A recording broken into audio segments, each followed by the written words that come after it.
Hey! Salut mes amateurs de bière artisanale, ici Francis Bisson, propriétaire de l'Atelier du vin à Granby. Aujourd'hui, on plonge dans le monde des lagers avec une bière qui va faire saliver les amateurs de bière blonde. Ma Pilsner allemande. Une bière claire, franche, avec une amertume vraiment très tranchante.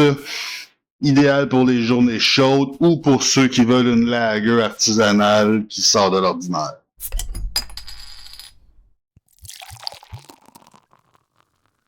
Avant de plonger dans la recette, pense à t'abonner à la chaîne, cliquer j'aime et partager la vidéo avec tes amis amateurs de bière. Moi, ça m'aide vraiment à continuer à te faire du contenu brassicole de qualité, puis ça coûte rien. Donc, on commence par la base avec le profil complet de la Pilsner allemande.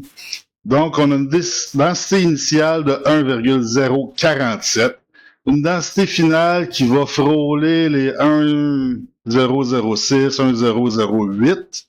Teneur en alcool dans les alentours de 5,4%. On vise à peu près 38 IBU, une couleur de 3,2 SRM, donc un beau jaune paille limpide et brillant. Puis on a un volume de 20-21 litres dans ce coin-là. Pour les ingrédients, tout d'abord pour les grains, on commence avec un 4 kg de Pilsner, qui est notre base maltée douce et légère. On a un 210 grammes de Caraforme pour nous aider avec la tenue de mousse. Et on a un 50 grammes de malt acidulé pour ajouter le pH puis ajouter un petit coup de fraîcheur. Pour les houblons, ben, on a une ébullition de 90 minutes. Notre premier ajout de houblon est à 60 minutes. On a un 10 grammes de Magnum qui est vraiment pour donner une amertume nette et tranchante, vraiment de quoi de très simple. Ensuite, on a un 21 grammes de Tettnang à 30 minutes pour son petit côté floral légèrement épicé. Ensuite, à 10 minutes, on a un 35 grammes d'Alerto Mittelfrüh pour ses notes herbacées et douces. Puis on a un petit Whirlpool à 85 degrés, un 35 grammes de saphir, que ça donne un vrai beau bouquet subtil et aromatique. Vraiment super intéressant. Pour la levure, ben, j'ai confié la fermentation à la Mangrove Jack M76, la Bavarian Lager, qui est une levure parfaite pour une fermentation basse et propre. On aurait pu aller avec d'autres souches de levure, on aurait pu aller avec la Diamond de l'Albrew, on aurait pu aller avec une Saf Lager de Fermentis ou dans les levures liquides, mais mon choix s'est arrêté sur la Bavarian Lager de Mangrove Jack. Pour la cédule du mash, bon, ben, j'ai décidé d'y aller en multipalier pour y aller avec les méthodes traditionnelles des lagers allemandes. Donc, on commence avec un premier palier à 42 degrés pendant 20 minutes, qui est un repos bêta-glucanase. En fait, ça, c'est que ça décompose le bêta-glucane pour avoir une bière qui est plus claire, puis une filtration qui est plus facile.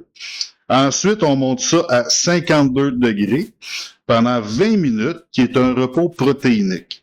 On casse certaines protéines pour améliorer la mousse, la stabilité, la limpidité. Mais si on est trop long ici, ben, on peut perdre de la tenue de mousse. Faut faire attention. Ensuite, on monte ça à 63 degrés pour un 30 minutes, qui est un bêta-amylase. C'est là qu'on génère la majorité des sucres fermenticides pour une bière sèche et désaltérante.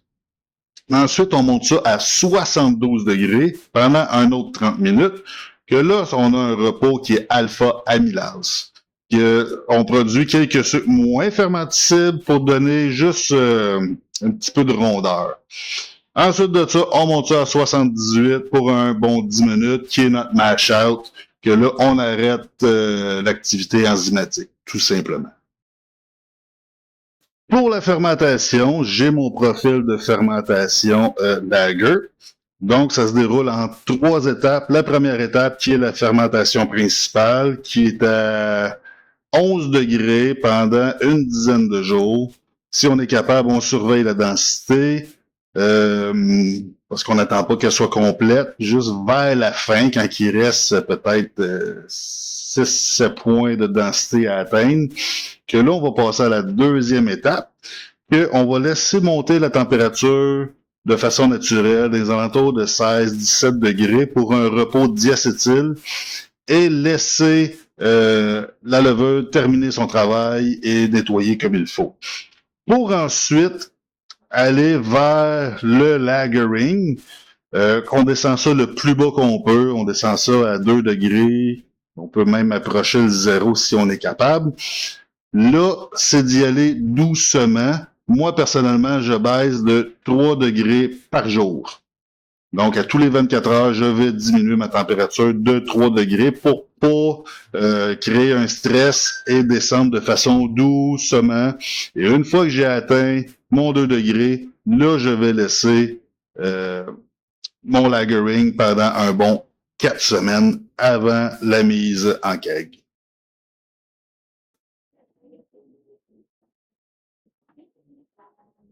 Et voilà notre résultat. Une belle bière blonde, limpide, un beau collet blanc. C'est vraiment magnifique. Odeur, wow.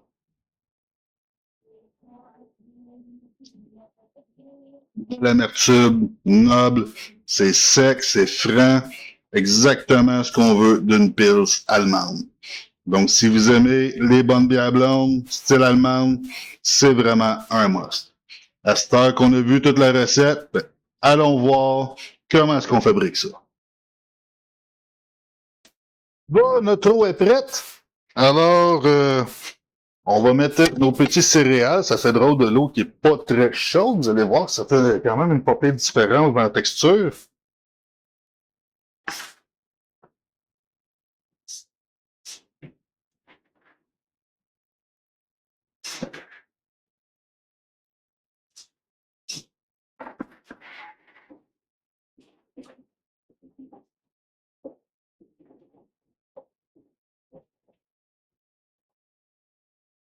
On brasse comme il faut, comme toujours.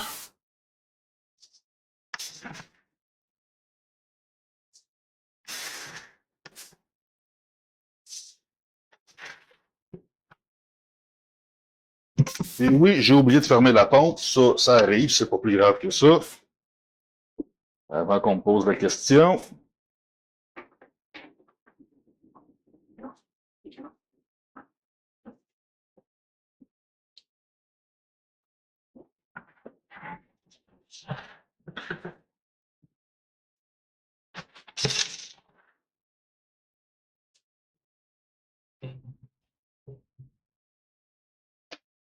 Voilà.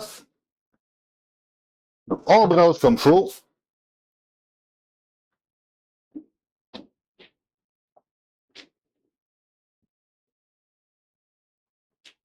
Quand ça devient trop épais comme ça, c'est là que je peux repartir la pompe un petit peu. Justement pour renvoyer un peu de liquide sur le dessus pour bien mélanger. Là, on voit la texture, c'est bizarre, c'est laiteux un peu, là, quand on le voit bien ici, là.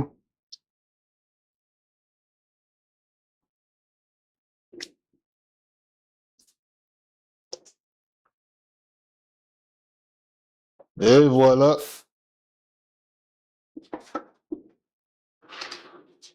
On va rincer le tout comme il faut. Rincer ça. Et voilà, c'est parti pour notre premier palier. On se voit tantôt.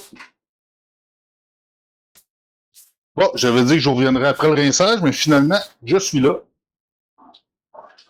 Donc, on voit que ça a commencé à baisser beaucoup. On commence à voir le fond. Je vais bien donner une petite shot. Le but, c'est d'y aller vraiment lentement. Je dois tout le temps garder un petit 2 pouces d'eau au-dessus de la grille. On laisse ça aller. C'est tout. Fait que là, c'est vrai, je vous reviens en début d'ébullition. Et voilà, rinçage fini. Donc là, regardez ça, comment c'est beau. Petite couleur très pâle. Donc là, on chauffe, on attend que ça bouille. Dès que ça bouille, je vous reviens. Et voilà, on est rendu à l'ébullition. Belle petite ébullition qu'on a. C'est super, c'est parfait comme ça. On a une ébullition de 90 minutes, 1h30. Notre premier ajout doublon, il est à 1 heure, donc dans 30 minutes. Donc, on part les timers, puis je vous reviens dans 30 minutes. Et voilà, on est rendu à notre premier ajout doublon. Magnum, un 10 grammes si ma mémoire est bonne. On met ça là. Et on oublie ça pour une demi-heure. Prochain ajout, il est à 30 minutes de la fin. Donc, dans 30 minutes. Et voilà, après un autre 30 minutes, donc à 30 minutes de la fin, 21 grammes de Tetman. Excusez-moi. Tetman, 21 grammes.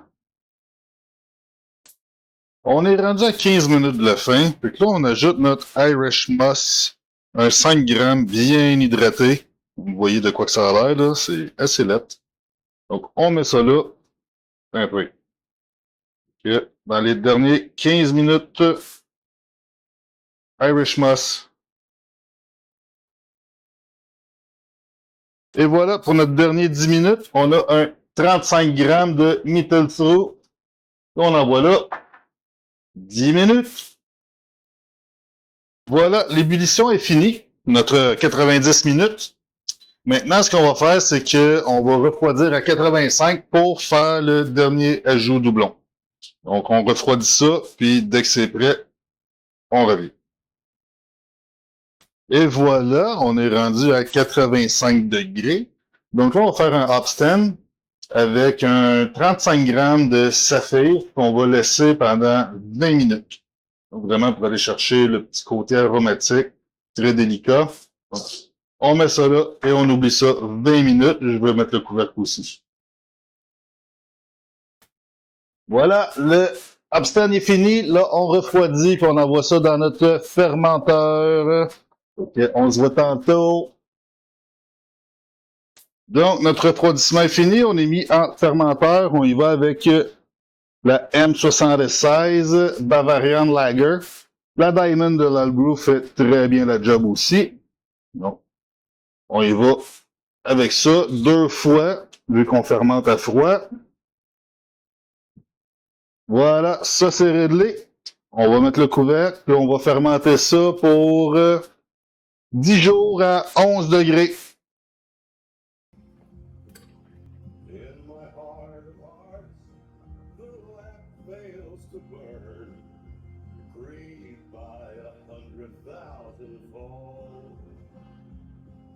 I'm longing in anguish for tables to turn.